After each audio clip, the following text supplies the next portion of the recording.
Hello hi नमस्ते सबैजनालाई। So आज चाहिँ म मुकब्याङ गर्न आँटेको छु।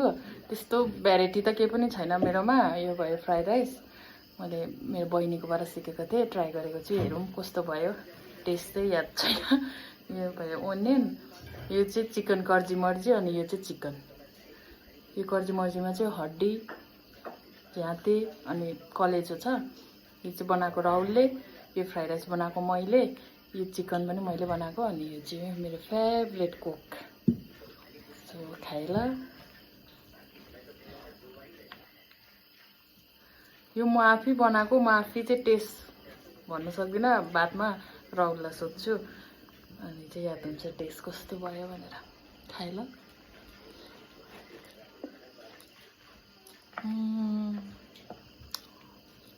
रबिनाले जस्तै बनाएछ।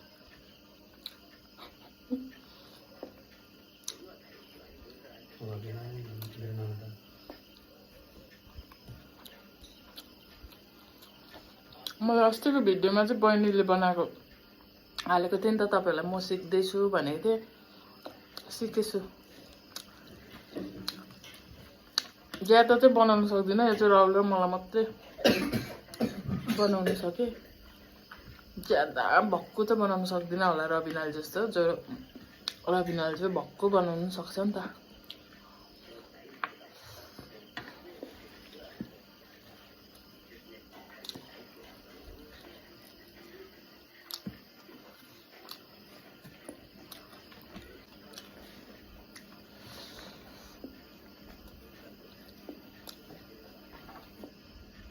सबै कुरो ठिक भएछ, एउटै कमी भएछ। के भन्यो भने चाहिँ मटन। फ्राइड राइस चाहिँ मटनसँग पुरा मिल्थ्यो नि त।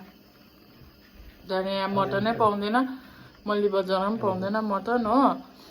त्यही भएर नि चिकनै पाउँछ, चिकनसँगै खाइदिएको। तर चिकनसँग पनि दामी भएछ। राहुलले पनि दामी पकाएको थियो चिकन, मैले पकाएको चिकन पनि दामी भयो।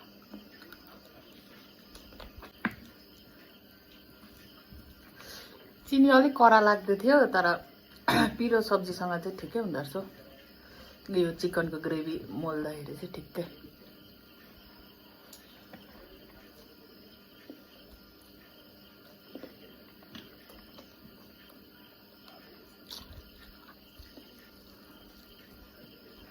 मटन भात यो म आफै बनाएको, म आफै मिठो भन्दैछु। तपाईँलाई अलिक विश्वास हुँदैन होला। अहिले मेरो हस्बेन्डलाई लास्टमा सोध्छु। मेरो हस्बेन्डले चाहिँ अहिले खाएको छैन नि त, अलिक बादमा खान्छ नि त, अलिक ढिलो खान्छ। म र आपाले चाहिँ खाइसक्यो। कोक चाहिँ मेरो फेभरेट हो, त्यही भएर एक बोतलमा चाहिँ यति मात्रै छ।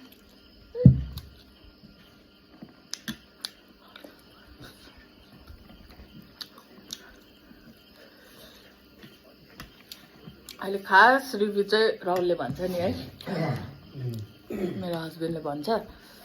तर दामी भएको छ रबिना, तिमीलाई जित्ने।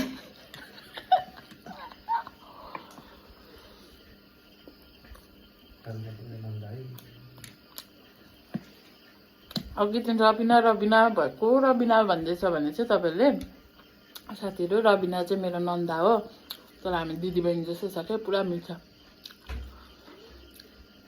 उसले सिकाएको नि त मलाई।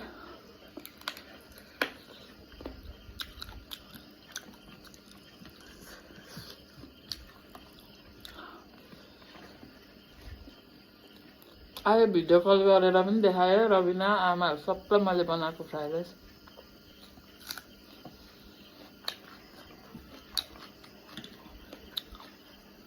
अब पुलाउ बनाउनु सिकाउँछु भनेको छ है, त्यो पनि सिक्छु, फेरि यसरी बनाएर खाइन्छ।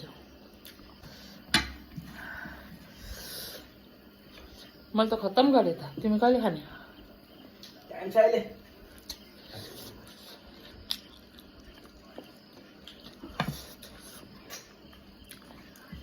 सो राहुलले चाहिँ खानु थाल्यो अहिले चाहिँ भर्खर। सोध्छु ल राहुललाई चाहिँ कस्तो भयो भनेर। कस्तो भएछ राहुल? मिठो छ? रविनाल जस्तो भएछ सेम जस्तो भयो ए मटन भए मजा आउँथ्यो है यहाँ पाउँदैन चिकनै राम्रो हो